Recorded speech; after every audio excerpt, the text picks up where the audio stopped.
कान्हा ने बंसी बजाई, हम मोह लगाई, वृंदावन रास रचे। આદરણીય વડીલો અને મારા વહાલા મિત્રો, આજે આપણે રાસલીલા વિશે વાત કરીએ તો તે માત્ર એક નૃત્ય નથી, તે છે ભગવાન શ્રી કૃષ્ણનો પ્રેમ અને ગોપીઓની નિષ્કામ ભક્તિ. જ્યારે કૃષ્ણ વાંસળી વગાડે છે ત્યારે ગોપીઓ બધું ભૂલીને દોડી આવે છે, કારણ કે જ્યાં કૃષ્ણ છે ત્યાં જ સૌ આનંદ છે.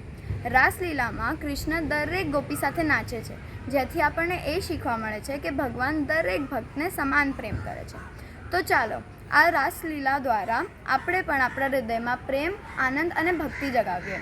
આવો સૌ સાથે મળીને શ્રીમદ ભાગવત સપ્તાહનો આનંદ મનાવીએ અને દરેક પ્રસંગમાં ભાગ લઈને ભક્તિમય બનીએ. જય હાટકેશ, જય શ્રી કૃષ્ણ.